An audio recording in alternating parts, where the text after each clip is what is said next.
Alhamdulillah hari ini kita masih diberikan nikmat iman, nikmat sehat, sehingga bisa berkumpul hari ini dalam rangkaian kegiatan diskusi kebangsaan. Sholawat serta salam tak lupa kita panjatkan karya baginda besar Nabi Muhammad SAW, karena berkat hikmatnya kita dapat hidup sampai hari ini dengan ilmu pengetahuan yang luar biasa, memberikan keindahan, memberikan makna hidup untuk kita semua. Nah, sebelumnya saya ingin memperkenalkan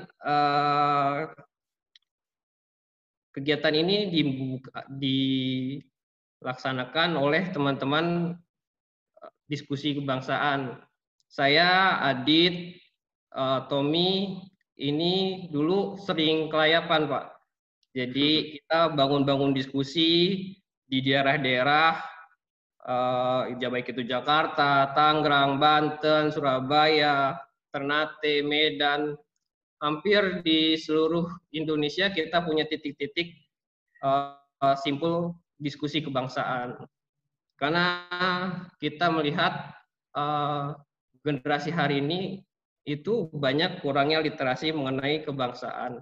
Dan jiwa bukannya apa ya, sedikit dari mereka yang peka terhadap kondisi bangsa dan tahu literatur sejarahnya seperti apa itu sangat sedikit, sehingga kita berusaha untuk memberikan kesadaran bahwa penting kita sadar akan sejarah bangsa kita agar kita bisa jadi bangsa yang bermartabat, mandiri dan bermartabat gitu.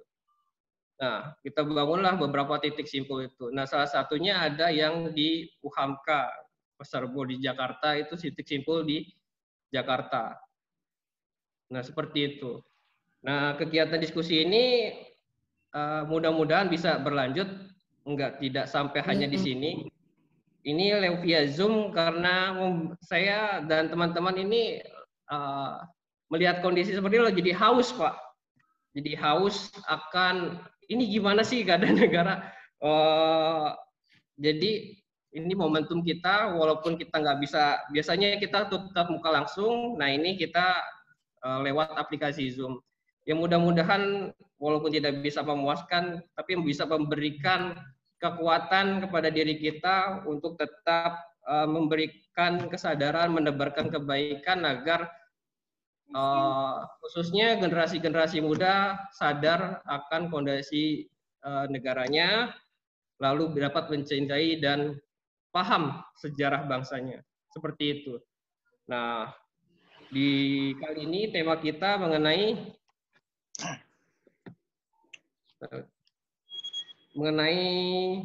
kebangkitan nasional. Ya, kebangkitan nasional. Di sini ada nanti dipaparkan oleh Tommy mengenai sejarah pergerakan, bagaimana munculnya kesadaran bangsa Indonesia, mulai dari berdirinya Budi Utomo hingga kemerdekaan, kemudian paham, apalagi di kala ini, mungkin nanti sekarang kan muncul the new normal, kan karena new normal, mungkin kemaritiman ini akan menjadi suatu potensi besar yang hari ini belum ada menjamah gitu, membangun lumbung. Kalau kami misalnya di teman-teman kebangsaan kami sebut lumbung. Berarti di situ ada kegiatan bukan hanya sekedar geopolitik, tapi juga sebagai geoekonomi yang hari ini belum terbangun secara sistematis. Seperti itu, Pak. Mungkin untuk mempersingkat waktu, memberikan kepada Mas Tommy untuk memaparkan materinya. Silakan Mas Tommy. Oke, bismillahirrahmanirrahim. Assalamualaikum warahmatullahi wabarakatuh. Waalaikumsalam. Terima kasih atas kesempatannya dari teman-teman Basis ya, Posko Pasarbo, yang tadi sudah diulas sedikit tentang kajian diskusi kita di beberapa tahun yang lalu dari berbagai kampus dan daerah ya. Salawat serta salam semoga tercurah pada junjungan besar Nabi besar kita Muhammad SAW yang telah mengantarkan kita dari zaman kegelapan hingga terang benderang sampai saat ini. Kita alhamdulillah bisa ketemu walaupun menggunakan daring ya. Oke, mungkin dari saya dulu ya, dari kesempatan ini mungkin ada beberapa tampilan biar agak terkonsep ya. Sebenarnya nggak terlalu banyak paparan yang nanti mungkin saya sharing lah terhadap rekan-rekan sekalian yang ada di sini tentang sejarah kebangkitan nasional yang saya atau kawan-kawan sebelumnya sudah bahas, di mana NKRI, Negara Kesatuan Republik Indonesia, berdasarkan sejarahnya kan terbentuk dari bangsa dulu terlahir, baru merdeka, dan terbentuk negara kemudian. Jadi kalau kita lihat titik-titik sejarahnya kan nanti kaitannya bagaimana dengan Budi Utomo yang lahir tanggal 20 Mei 1908, di mana komitmen untuk mengangkat harkat dan martabat hidup orang Indonesia asli, atau kita kenal sekarang pribumi, walaupun nanti ini menjadi bahan diskusi nih, apakah istilah pribumi itu kenapa justru jadi parno ya, nanti kita bahas. Kemudian 28 Oktober 1928, yang sebelumnya ada Taman Siswa 3 Juli 1922, kemudian Sumpah Pemuda 28 Oktober 1928, kemudian Pancasila 1 Juni 45, dan akhirnya kita memproklamasikan kemerdekaan bangsa Indonesia 17 Agustus 45, hingga sehari setelahnya dibentuk Negara Kesatuan Republik Indonesia dengan disahkannya Konstitusi Undang-Undang Dasar 45. Nah, dari runtutan sejarah itu kita punya satu struktur atau filosofi NKRI itu bahwa bangsa dulu terlahir, baru negara terbentuk kemudian.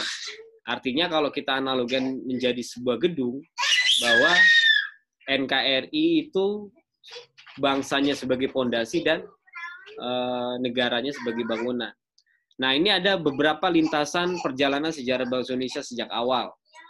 Yang kita hari ini banyak peringati adalah tentang Budi Utomo ya. Budi Utomo yang menjadi tonggak bangkitnya ya, momentumnya adalah bangkit Hari Kebangkitan Nasional, yang nggak sejak awal itu dikatakan Hari Kebangkitan. Ada sejarah juga pada tahun 1948 pasca atau waktu itu ada agresi 12, di mana keselamatan negara terancam, akhirnya dibutuhkan sebuah, kalau Muslim itu ada namanya peringatan Maulid Nabi lah ya, dari zaman Salahuddin Al-Ayyubi, yang membutuhkan spirit tadi, spirit yang kita butuh itu untuk sebagai refleksi atau titik tolak bagaimana kita kembali ke real kita, kepada real perjuangan kemerdekaan bangsa Indonesia yang merupakan cita-cita proklamasi. Kemudian yang dimana tujuannya Budi Utomo itu adalah memberikan pendidikan informal kepada kaum pribumi. Kondisinya sebenarnya agak mirip dari hari ini, kita kurang lebih 3 bulan work from home dan belajar dari rumah, kemudian bekerja dari rumah, dan juga ibadah dari rumah gitu ya. Ada beberapa, misalnya kalau dalam konteks Budi Utomo ini kan orang-orang yang sekolah di Stovia atau sekolah kedokteran pribumi, yang pada saat itu juga kan terjadi pemisahan bagaimana si pribumi itu di dalam strata sosial tertentu ya, yang dia nggak bisa bergaul secara bebas ataupun gampang dengan kaum-kaum kolonial. Kemudian ada runtutnya Taman Siswa, itu udah menuju ke arah formal. Jadi ada kelas-kelas pendidikan dari awal, dasar, menengah, sampai perguruan tinggi. Kemudian Sumpah Pemuda, ini mungkin jadi diskusi aja, Pancasila, Proklamasi, dan Undang-Undang 45 tadi yang sudah saya sebutkan. Nah, berdasarkan sejarahnya, kalau kita gambarkan rentetan sejarah tadi, atau histori tadi, Budi Utomo merupakan titik mula di mana awalnya kebangkitan, kalau kita kenal sekarang kebangkitan, tapi tepatnya adalah bagaimana Budi Utomo itu melakukan penyadaran terhadap ketertindasan yang dialami masyarakat Indonesia waktu itu, walaupun belum Indonesia, yang namanya Nusantara lah, yang memiliki kesamaan nasib dijajah oleh Belanda waktu itu. Budi Budi Utomo lahir tahun 1908, 20 Mei 1908, walaupun kongresnya baru diselenggarakan pada bulan Oktober, itu pun bertepatan dengan bulan Ramadan pada waktu itu, 1908, tanggal 5 Oktober, yang menghasilkan resolusi kalau Budi Utomo itu sebenarnya bukan organisasi politik, ditegaskan di situ, walaupun awalnya ada arah ke sana. Kemudian Taman Siswa sampai kita dibentuk negara. Jadi ada batas, ada wilayah ya, ada wilayah Budi Utomo, Taman Siswa dan Sukamuda itu wilayahnya bangsa. Artinya bagaimana proses terbentuknya komitmen kebangsaan itu dari kita sama nasibnya, kalau kata Ernest Renan kan bangsa adalah sekumpulan rakyat yang memiliki kehendak bersatu dengan kesamaan nasib ya yang dialami. Kemudian negara dibentuk ya dengan tujuan itu, tujuan untuk memperbaiki lah, mengangkat harkat dan martabat hidup rakyat Indonesia yang saat itu tertindas. Nah, mungkin kalau kita gambarkan strata sosialnya, di strata sosial yang paling tinggi, ini kayak piramida makanan juga ya, makin tinggi tuh jumlahnya sedikit tapi dia mendominasi yang banyak ini, yang mayoritas. Sekarang pun sama kondisinya dengan kondisi hari ini kan, di mana kaum Belanda dan kaum Eropa waktu itu menguasai seluruh wilayah dan juga masyarakatnya. Kemudian di strata sosial kedua itu masyarakat dari kaum pribumi, ningrat pribumi dan pedagang-pedagang asing ya. Ada China, ada India, ada Arab dan lain-lain. Kemudian yang terakhir yang mayoritas paling banyak dan yang juga paling banyak terbodohkan, termiskinkan, tertindas dan terbelakang, yang ini mengindikasikan kalau bangsa kita dijajah. Kurang lebih 3,5 abad, walaupun ada perdebatan dalam beberapa pendapat akademisi bahwa kita tidak 350 tahun dijajah. Tapi apapun itu, ketika misalnya Belanda melakukan sistem tanam paksa, atau dulu ada penyewaan lahan, di mana lama-lama diberikan hutang, kemudian lahannya diberikan kepada pemerintah kolonial, yang kemudian akhirnya pribumi ini karena nggak punya tanah lagi, ya akhirnya jadi buruh tani, sama seperti kondisi sekarang yang kita alami. Nah, ini juga ada beberapa realitas sejarah kita hari ini. Banyak orang yang euforia merayakan 20 Mei, apalagi momentumnya di kondisi pandemi corona hari ini, semua orang ya makin euforia lah ya, makin, apalagi ada ini terserah, Indonesia terserah sekarang ini, mungkin nanti jadi bahan diskusi. Ini lebih kepada isu permukaan yang dari awal juga kita kritik bahwa peringatan-peringatan ini jangan hanya jadi jadi seremonial, tapi ujung-ujungnya tetap aja kita cuman peringatan Hari Kebangkitan Nasional, ya udah selesai. Padahal ada nilai sejarah yang bisa kita refleksikan atau kita ambil sari hukumnya yang kita bisa gunakan untuk bagaimana menghadapi tantangan global hari ini, ya kan? Dimana misalnya Budi Utomo, nanti kita bahas, tapi misalnya kita 28 Oktober, hari lahirnya Sumpah Pemuda, yang bertujuan untuk mengangkat harkat dan martabat hidup orang bangsa Indonesia asli. Yang sekarang hanya diperingati, ya udah setiap 28 Oktober hanya Sumpah Pemuda aja, selesai. Bahkan isinya pun nggak hafal. Kemudian 17 Agustus, proklamasi, itu pun diperingati sebagai HUT RI, ya kan? Padahal belum ada republik di situ. Kemudian 18 Agustus, ini justru nggak pernah diperingati. Tidak, orang Indonesia mungkin nggak tahu kapan negaranya lahir atau dibentuk. Taunya bangsa Indonesia lahir 17 Agustus gitu. Padahal itu hal yang beda juga. Nah, masuk ke Budi Utomo ini kita refleksi aja ya, berbagi. Saya nggak lagi mengajari mungkin. Yang dimana gagasan awalnya itu adalah mendirikan lembaga beasiswa untuk membantu para pelajar Bumi Putra. Kalau kondisi hari ini kan strata sosialnya terbentuk secara alamiah, seolah-olah alamiah, padahal itu bentukan. Artinya bahwa yang bisa sekolah itu hanya orang yang memiliki ekonomi menengah ke atas. Orang-orang yang yang mengalami ekonomi dikategorikan ekonomi menengah ke bawah itu bahkan untuk sekolah aja susah, bahkan dia putus sekolah. Nah ini sebenarnya gagasan awal yang tahun 1908 pun kita sudah alami. Gitu. Kemudian bagaimana pendidikan dan kebudayaan itu merupakan faktor yang paling penting. Artinya 300 tahun lebih dijajah pada saat itu, kita pribumi waktu itu tidak tidak menyadari kalau kita dijajah. Karena sistem kolonial Belanda itu sangat canggih. Mungkin yang paling lama ya, bisa kondusif. Sebelumnya ada VOC, kemudian dibalikan lagi ke pemerintah kolonial, dan kita nggak sadar, bahkan orang-orang pribuminya dipekerjakan untuk membantu mereka, kaum-kaum kolonial. Jadi strata sosial tadi yang menentukan bagaimana interaksi sosial itu juga terjadi. Sehingga saat ekonomi di masyarakatnya pun terbangun dengan cara yang dimana kolonial paling atas, mayoritas pribumi paling bawah. Kemudian ini tadi yang tadi asal-usul yang kita juga harus pahami, sejak kapan sih, apa sih yang melandasi tahun 20 Mei 1908 ini yang sebenarnya kalau dalam perjuangannya nggak terlalu menghasilkan apa-apa gitu.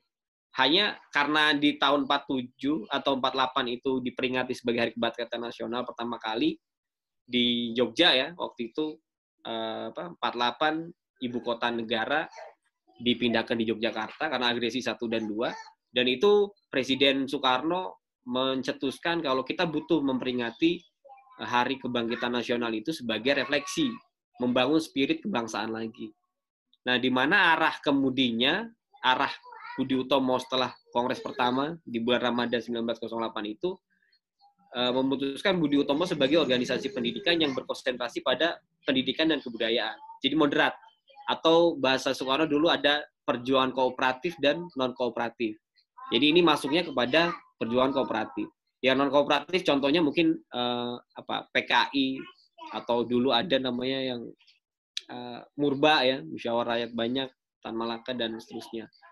Kemudian, organisasi ini hanya terbatas di Pulau Jawa dan Madura. Makanya dari hasil kajian beberapa tahun yang lalu, kita juga menyebut harusnya Hari Kebangkitan Nasional 20 Mei itu bukan Harkitnas atau Hari Kebangkitan Nasional, tapi Hari Kebangkitan Pribumi. Karena istilah nasional itu belum ada.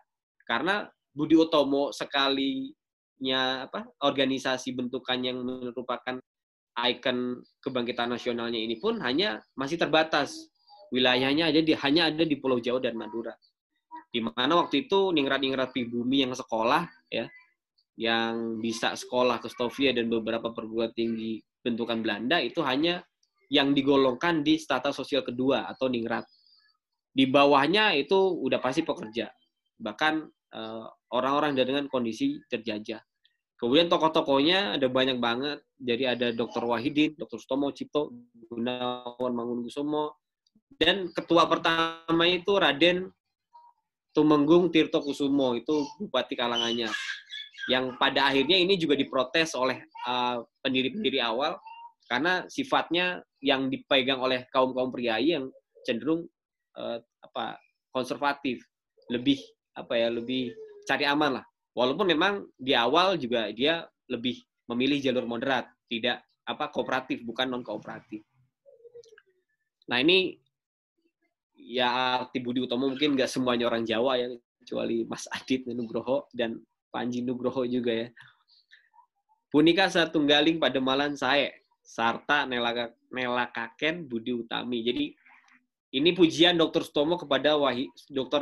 Wahidin Sudirohusodo yang merupakan tokoh pelopornya, di mana artinya adalah ini merupakan perbuatan baik serta mencerminkan keluhuran budi. Jadi Budi Utomo itu ya cermin dari keluhuran budi. Nah ini makna yang sebenarnya dari secara etimologi kan, kenapa organisasi itu diberikan atau dinamakan Budi Utomo.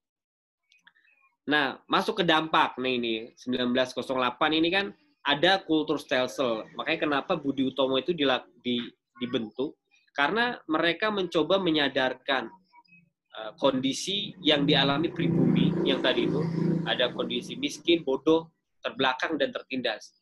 itu adalah indikasi bahwa kita bangsa yang terjajah. Di mana kultur stelsel, sistem tanam paksa atau penyewaan paksa, dan politik etis ini dilakukan di 1901. Di mana dampak-dampaknya itu adalah perubahan bangunan pola berpikir masyarakat saat itu yang awalnya berpikir agamis ke arah materialis. Jadi orang orientasinya adalah kerja dapat uang untuk makan ya biar bertahan hidup. Sebatas itu. Padahal sebelumnya pun ketika dia memiliki lahan dan kebun pertanian sendiri, hidupnya pun seperti itu, tapi nggak dikejar hutang dan nggak dituntut untuk bekerja secara forsir gitu. Kemudian melebar nih pola berpikir secara mistik. Jadi banyak sekarang tuh tingkat pola pikir mistik, kalau kata Tamalaka logika mistika yang tidak saya ingat cerita tentang Sosro Kartono, kakak dari Kartini ya, Raden Ajeng Kartini, yang dimana dia kan tokoh jurnalis pertama lah di Indonesia. Sebelum orang kenal banyaknya Tirto Adi Suryo. Tapi ketika dia pulang setelah menuntut ilmu di Eropa dengan ahli jurnalistik, ketika di Indonesia dia ilmunya nggak kompatibel lah kalau bahasanya. Beda OS, nggak kompatibel sistemnya, sehingga tidak cocok di Indonesia, sehingga dia akhirnya ya udah jadi budayawan aja gitu. Jadi menjaga adat-adat Jawa waktu itu. Kemudian penyempitan pola pikir. Harusnya bangsa ini kan bangsa yang punya sejarah besar, punya tujuan hidup yang besar gitu. Misalnya ada Majapahit, ada Sriwijaya ataupun Borobudur yang sekarang orang banyak lihat. Artinya produk budaya kita itu sangat tinggi ketimbang di Eropa abad-abad sebelum Renaissance dibangun investasi yang dimana aset dikuasai oleh orang di luar pribumi. Kemudian distribusi kekuasaan, ya. Dan terakhir adalah yang sekarang juga lagi rame, bagaimana hutang, lagi-lagi hutang digunakan untuk membiayai apa yang dibutuhkan oleh pemerintah kolonial. Kalau sekarang mungkin beda kemasan aja, intinya sama. Nah, kemudian kaum pribumi yang aslinya terikat oleh tanah dan adat istiadat orang tuanya dipisahkan dari tanahnya sehingga berubah pola pikirnya. Jadi bagaimana kita dikatakan sebuah bangsa sementara bangsa itu adalah komponennya rakyat dan wilayah. Ketika rakyatnya dipisahkan dengan tanahnya, ya maka dia udah bukan satu bangsa. Sama kayak kaum Yahudi di Israel misalnya, yang dia balik lagi ke tanah yang sebenarnya dia itu bukan haknya gitu. Kemudian kedudukannya yang terjajah ditambah dengan, nah ini yang dampak nih sebelum Budi Utomo dibentuk, ada Trias van Deventer tahun 17 September 1901 ya. Ratu Wilhelmina mencetuskan Trias van Deventer atau politik etis ya. Di mana politik etis ini ada tiga komponen utama. Di mana yang pertama adalah irigasi, kemudian ada migrasi dan edukasi. Irigasi artinya ini kan seolah-olah bagaimana setelah kultur stelsel, sistem tanam paksa, kemudian ada politik etis, politik balas budi. Setelah 300 tahun mengabdi untuk kolonial, maka saatnya pribumi mendapatkan pendidikan yang layak dengan program politik etis ini. Ataupun irigasi, membangun infrastruktur, memperbaiki pengairan dan bendungan. Yang di mana itu ininya kan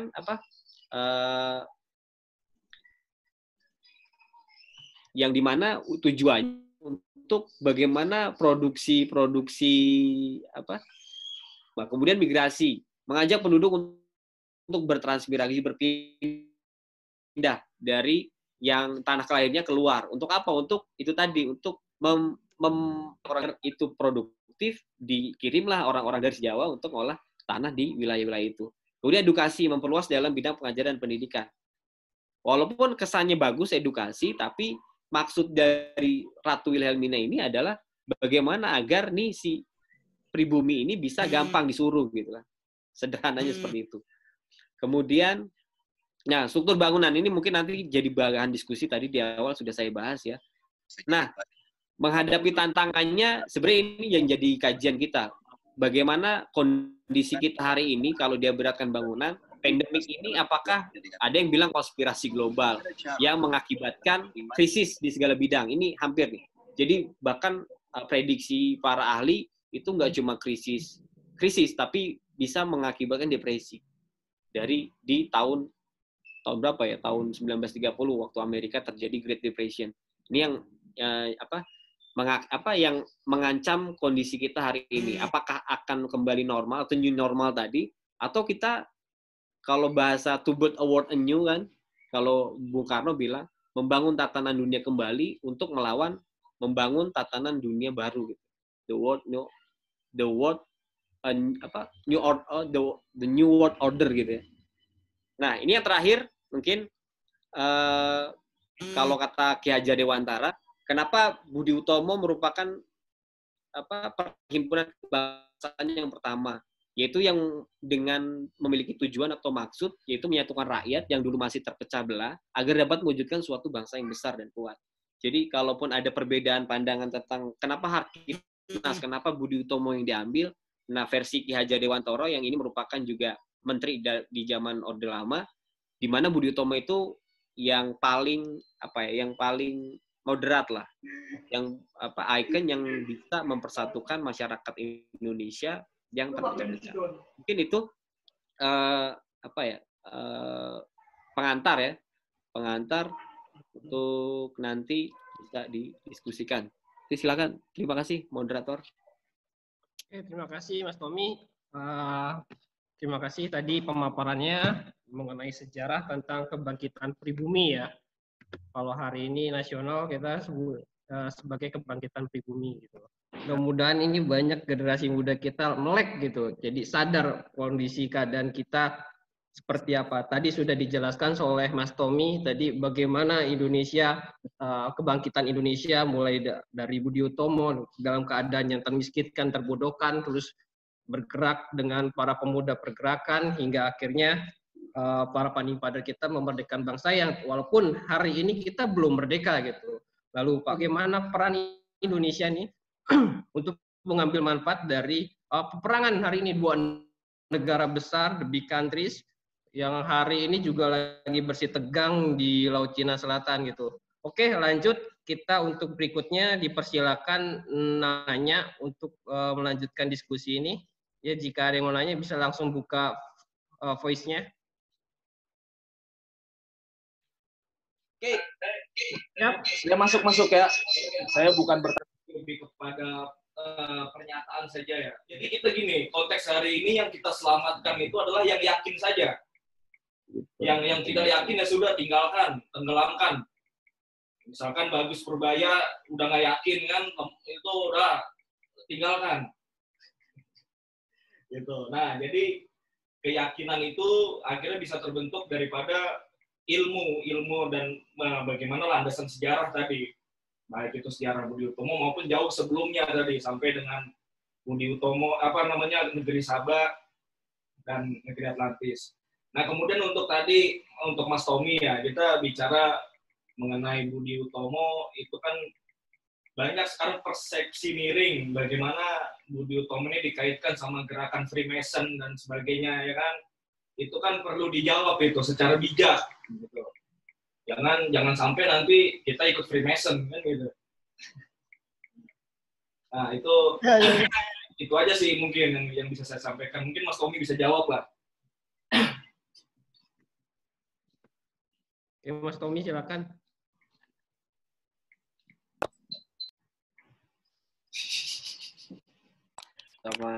Sama nanya.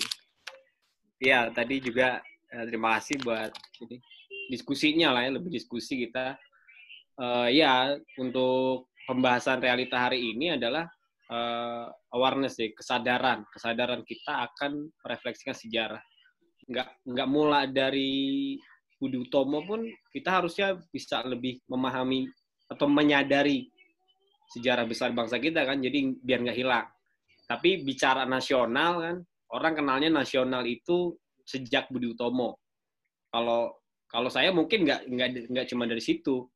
Kalau bicara nasional ya harusnya dari Sumpah Pemuda, karena itu ada komitmen untuk kita berbangsa yang satu, ada di klausulnya kan.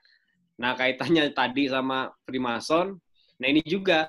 Jadi kalau kita gandrung ngebahas Budi Utomo, orang-orangnya, jadi kita bagian dari Freemason gitu kan. Padahal ini menarik sebenarnya kan, bicara konspirasi dan lain sebagainya kan. Termasuk doktrin Zion tentang membangun tatanan dunia baru, itu juga sebenarnya dijawab oleh Soekarno yang waktu itu mengeluarkan Kepres ya tentang organisasi yang dilarang di Indonesia, termasuk Freemasonry dan lain-lainnya yang turunannya kan banyak. Bahkan Rotary Club sekarang masih rame ini. Mungkin ada teman-teman yang sempat bersinggungan dengan komunitas itu di Indonesia kan. Yang kita bicara arahnya sebenarnya bertentangan dengan Pancasila kan. Nah, ujungnya kan tetap ke Pancasila. Baik dari maritim atau tadi organisasi. Kalau menurut saya sih bicara Freemason itu semacam organisasi. Kalau ada organisasi ilmuwan hari ini, ya itulah yang di masa lalu. Jadi orang-orang, tokoh-tokoh kayak Ketua BPUPKI juga dianggap sebagai salah satu anggota. Terus ada tokoh-tokoh yang terkenal dulu, termasuk yang di Budi Utomo, Cipto, Wahidin, Sutomo itu juga kaitkan dengan organisasi itu. Tapi ya nggak masalah sih kalau menurut saya, karena Soekarno pun menggunakan itu sebagai cara yang taktik, kooperatif. Bagaimana dia pernah ingat mungkin ada gambar Soekarno yang jadi mandor waktu Romusa kan. Nah itu kan ditentang sama rakyat, kok Soekarno udah berpihak ke Jepang. Padahal itu kan strategi. Strategi itu kan bicara tentang taktik ya. Bagaimana kita mencapai tujuan dengan cara-cara yang strategis. Kalau di dalam perang mungkin Pak Kolonel lebih paham tentang strategi perang, ya licik terhadap musuh adalah itu harus ada dalam perang. Jadi kalau kita nggak menggunakan strategi itu ya sampai kapanpun kita nggak merdeka. Terlebih bicara tentang prediksi. Ada transaksi ini. Prediksi Soekarno, Indonesia akan merdeka ketika pecahnya perang Asia Timur Raya kan. Ketika Jepang menyerang Pearl Harbor di Hawaii kan. Ketika itu juga nggak lama Jepang menyerah tanpa syarat ke sekutu. Nah disitulah Indonesia mengambil kesempatan. Jadi kalau bicara organisasi terlarang tadi sebenarnya menarik, itu mungkin bicara kekinian Pak Moderator nanti bisa dilanjutkan tentang konspirasi-konspirasi itu. Yang itu juga sebenarnya berkaitan dengan pembahasan kita, refleksi sejarah kita hari ini. Ya, siap, Pak. Karena kalau tidak disadarkan ya. Pak Salim ngomong. Oh ya, baru diingatkan kan waktu kita mau ini Pak Tommy tadi ngomong karena pada tahun 1928 Perang Pasifik itu. Iya. Saya ngomong sebentar aja, saya juga 5-10 tahun yang lalu saya sudah sering dalam pembicaraan itu. Biar ingat juga ini. Ketika Laut Cina Selatan memanas dan semakin memanas, maka nanti akan sadar kita akan dijajah suatu bangsa. Prediksi-prediksi yang itu nggak mistik lah ya. Kalau itu udah nggak mistik, karena ada data dan informasi yang dikumpulkan menjadi sebuah pengetahuan. Kita sebagai bangsa kepulauan atau Nusantara tadi adalah bangsa maritim. Artinya bagaimana dulu juga Presiden Soekarno memberikan porsi yang besar bagaimana pengelolaan kemaritiman. Dan ini juga yang saya temukan, kalau ada orang menyebut maritim, stigmanya itu adalah laut gitu. Itu masalah. Jadi kita terlalu banyak di darat, akhirnya nggak mau ke laut. Padahal paradigma itu maritim itu kan nggak cuma laut ya, kalau kata Bung Adit yang sering kita diskusikan, bahwa apa yang berhubungan dengan air dan juga laut, ya termasuk itu juga di dalamnya, itu juga bagian dari cara berpikir maritim. Artinya kalau kita bahas dari edukasi dalam politik etis tadi, sebenarnya bagaimana tokoh-tokoh Budi Utomo itu menggunakan kesempatan itu untuk menyadarkan pribumi dari kondisinya yang terjajah.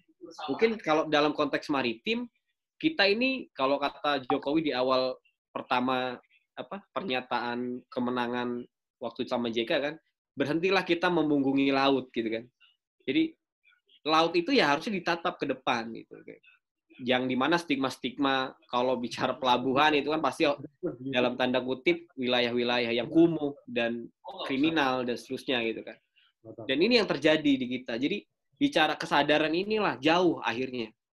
Walaupun dulu kalau itu kan Stovia itu kan sekolah kedokteran pribumi, ya khusus itu untuk pribumi. Walaupun ada pengajar-pengajar dari asing, dari Belanda terutama. Nah itu memberikan penyadaran bahwa pentingnya akan pendidikan, pentingnya kalau kita ini dijajah loh gitu.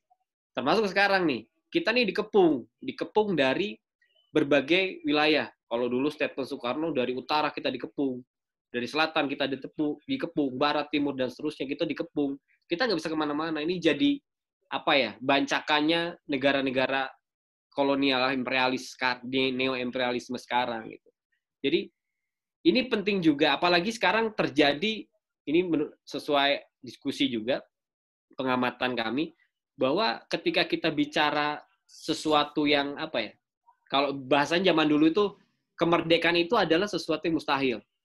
Karena bahasanya Belanda itu udah langgeng menjajah Indonesia berabad-abad, gitu. 300 tahun lebih kita dijajah dan bullshit, ya, bahasanya nggak mungkin lah, mustahil kita akan merdeka. Nah, tapi Budi Utomo menggunakan kesempatan itu untuk menyadarkan kalau kita ini dijajah. Nah, ini juga yang penting harus kita, kalau dalam dunia pendidikan, bagaimana kognisi itu pemahaman dulu. Jadi untuk bertindak itu bagaimana kita memahami, termasuk dalam konteks kemaritiman. Akhirnya, kalaupun sekarang gandrungnya orang-orang, apalagi kan, kalau dulu masih bertani lah, sekarang udah work from home, semua orang kaum rebahan. Bahkan diturunkannya istilah perjuangan dengan rebahan hari ini kan, kaitannya kan. Orang dulu angkat senjata melawan penjajah untuk sebagai bentuk perjuangan terhadap negara atau bangsa. Tapi sekarang kan kita cukup rebahan aja, ini juga bagian dari perjuangan menyelamatkan bangsa. Itu kan dalam tanda kutip kok jadi turun istilah perjuangan tadi. Nah, termasuk istilah pembahasan tentang konspirasi, tentang Freemason, tentang agenda-agenda Zion. Ini sekarang istilahnya diturunkan ininya grade-nya. Jadi kalau kita bahas itu akan jadi ketawaan. Sama kayak orang zaman Budi Utomo, kita akan merdeka. Lu ngapain diketawain kan? Lu ngapain punya cita-cita merdeka? Lu aja nggak punya kerjaan, makan aja susah, bicara merdeka. Begitupun kita sekarang. Bagaimana mungkin kembali kepada konsep maritim? Ataupun kembali, istilahnya Indonesia punya cita-cita membangun bangsa yang merdeka, bersatu, berdaulat, adil, dan makmur. Ya kan? Sesuai dengan preambul tujuan kita itu kan, bagaimana kita membangun sebuah negara yang merdeka, bersatu, berdaulat, adil, dan makmur. Itu yang akhirnya ngapain lah lo ini banget gitu bahasanya formal banget atau aktivis banget lah ya kan, ini banyak teman-teman aktivis banget lo mau ngembalikin kejayaan Indonesia, udahlah kita ikut aja sesuai jalur. Nah padahal bahkan sampai sekarang kita dolar naik turun pun kita nggak berdaya, mau nggak mau kita harus hutang tadi ya. Dari zaman Budi Utomo pun kita harus berhutang ya untuk membiayai operasional di satu negara. Padahal kita punya emas paling banyak di dunia, kandungan emas. Mungkin itu yang di darat ya, apalagi kalau di laut kita eksplorasi mungkin bisa lebih banyak. Jadi ini juga menurut saya cukup penting bagaimana bentuk penyadaran kondisi kita hari ini. Masalahnya orang banyak yang menawarkan solusi, tapi lupa mendiagnos masalah bangsa ini apa sih. Nah, termasuk masalah tentang pemahaman, kesadaran akan kondisi yang kita alami hari ini. Nah, kita nggak sepakat kalau work from home jadi nggak produktif, jadi rebahan kan. Ataupun new normal, ini yang saya juga hati-hati memahami ini. Apakah new normal ini sama dengan new world order gitu kan? Membangun tatanan dunia baru, jadi new normal baru kan. Sementara saya riset beberapa waktu lalu di Baduy. Di Baduy itu nggak terkena dampak sama sekali. Justru kita yang mencemari wilayah mereka dengan adanya kunjungan-kunjungan wisata budaya. Ketika masyarakat Baduy itu mengalami pandemik yang sama nih, dia udah lockdown duluan. Lockdownnya tiap tahun dia. Ada istilahnya kawalu. Kawalu itu adalah siapapun di luar masyarakat mereka tidak boleh berkunjung di 3 bulan itu. Sekarang udah dibuka nih karena mau seba. Seba itu bentuk upeti lah, bayar pajaknya mereka terhadap pemerintah yang sah sekarang. Nah, saya nggak ngelihat ada new normal di sana, tapi justru mereka kembali ke tataran normal gitu. Ya, back to normal gitu. Jadi yang awalnya orang sebut sekarang ada normal baru dengan kegiatan-kegiatan yang berbeda sama sekali, mereka justru kembali ke aktivitas mulanya. Yang tadinya nge-guide wisatawan, sekarang balik lagi ke kebun. Yang tadinya nginepin orang jadi semacam pramu niaga, pramu wisata gitu ya. Sekarang udah balik lagi untuk cari ikan di sungai, kemudian panen madunya madu liar.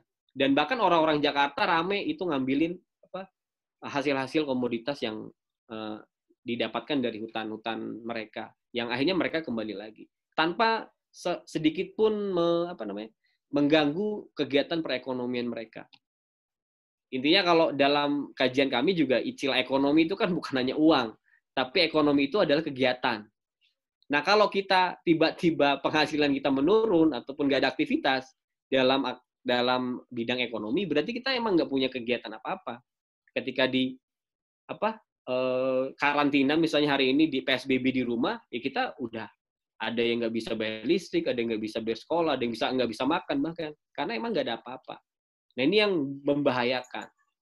Untuk normal baru itulah ini mungkin jadi kajian ke depan. Termasuk tadi yang komunitas-komunitas tadi ya, saya pikir ini perlu diskusi yang lain untuk Freemason dan lain-lainnya itu. Tapi intinya itulah kata kuncinya adalah bagaimana kita menyadari kondisi hari ini, kondisi di sekitar kita, untuk kemudian kita memberikan solusi terhadap masalah yang kita alami. Nggak kayak tukang obat gitu ya, pokoknya presidennya A selesai masalah gitu kan.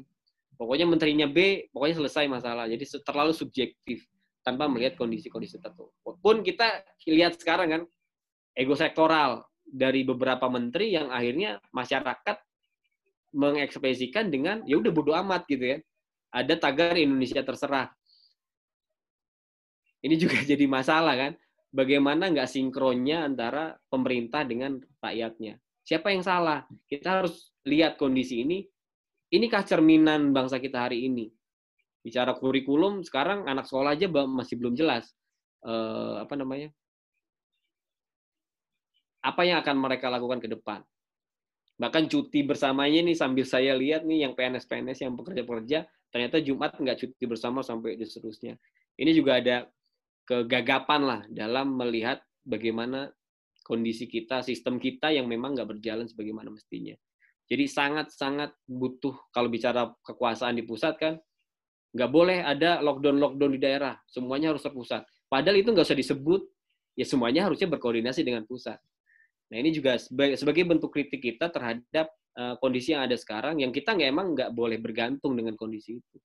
Kalau dari refleksi sejarah bahwa bangsa kita adalah bangsa yang besar, mestinya kita punya inisiatif untuk tidak hanya melihat kondisi yang terjadi ke depan, tapi apa yang kita lakukan, minimal produktif lah. Sambil bekerja, sambil diskusi seperti ini juga sebenarnya salah satu aktivitas yang nggak cuma menunggu gimana nanti, tapi apa yang akan kita buat ke depan gitu kan. Terlebih tadi beberapa hal yang strategis juga sudah dibahas. Mungkin itu Pak Moderator, silakan. Iya, oke, terima kasih.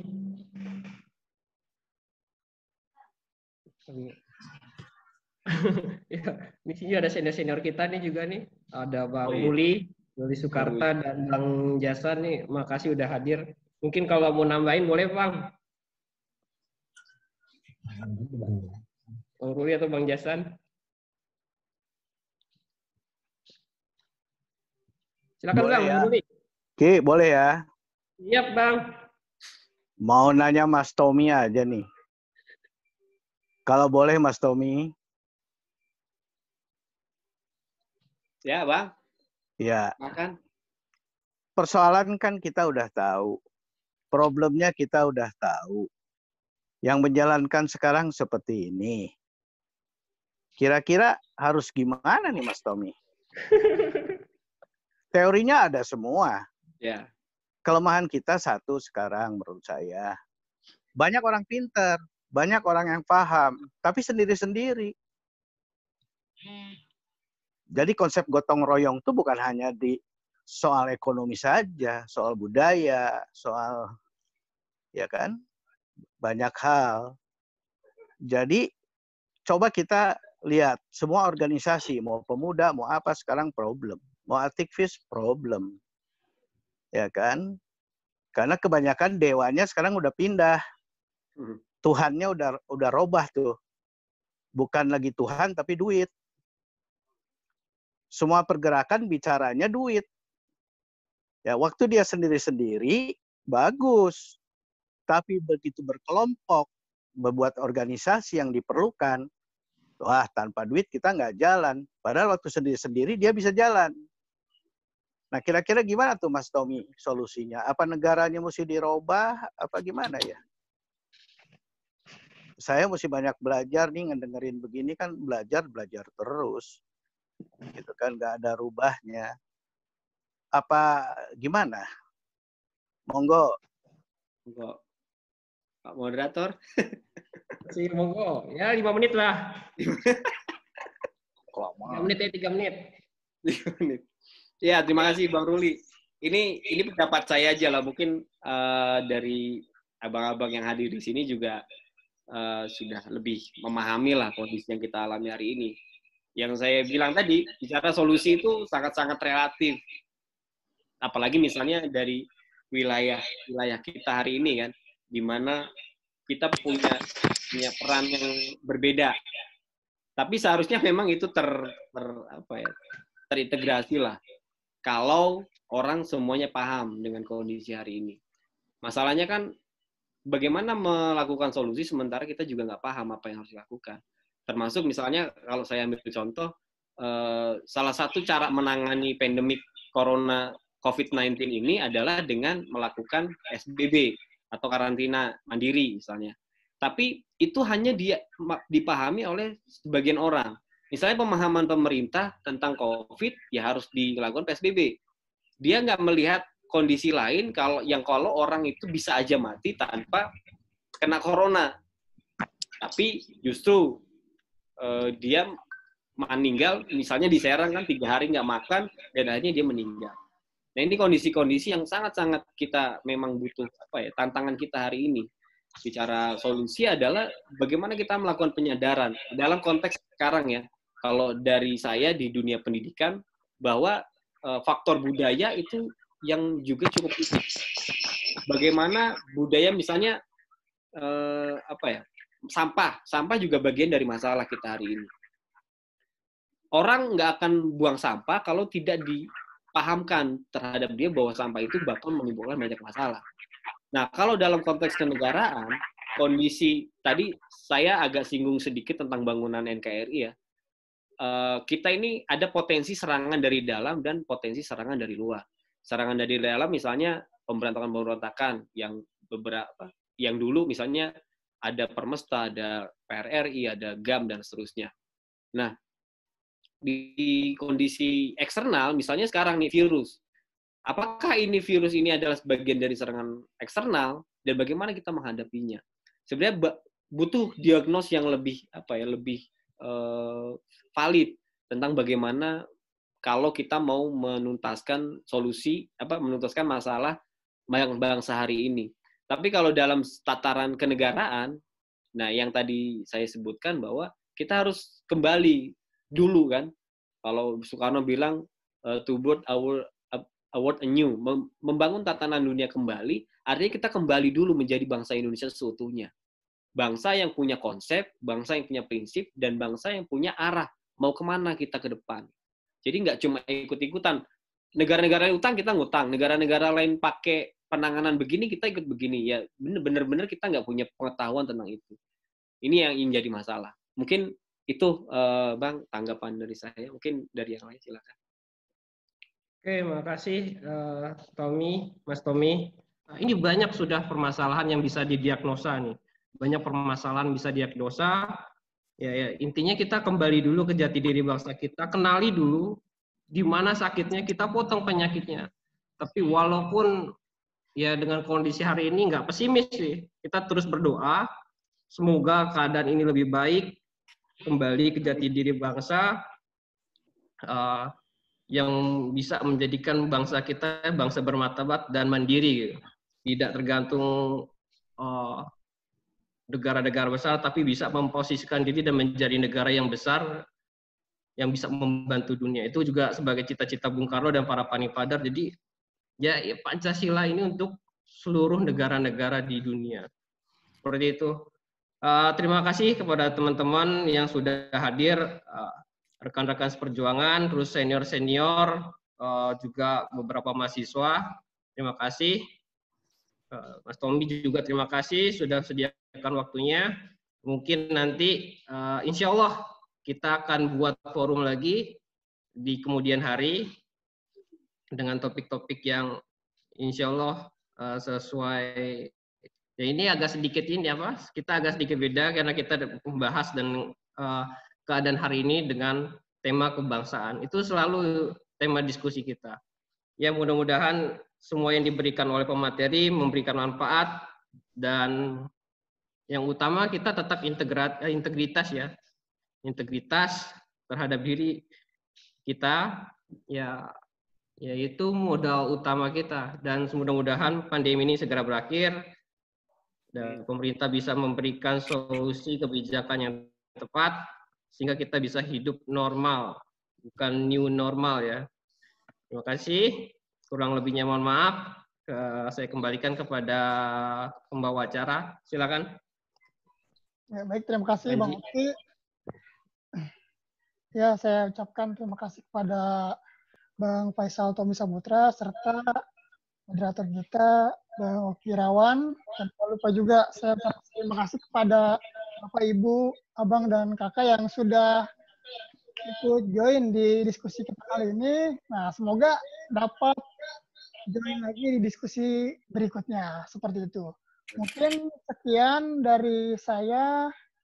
Kurang lebihnya saya mohon maaf. Semoga di pertemuan kita kali ini tentunya dapat mengambil banyak hikmah, dapat mengambil banyak ilmu ya, seperti itu. Karena memang kita tugasnya disuruh mencari ilmu seperti itu. Karena kita kurang paham ataupun sudah paham, yaitu kita terus menggali ilmu itu sendiri. Sehingga apa yang memang kita pelajari itu dapat bermanfaat bagi diri kita, bagi orang terdekat kita, bagi masyarakat, serta bangsa dan negara. Mungkin cukup sekian dari saya. Kurang lebihnya mohon maaf. Billahi taufiq wal hidayah. Wassalamualaikum warahmatullahi wabarakatuh. Waalaikumsalam. Waalaikumsalam warahmatullahi wabarakatuh.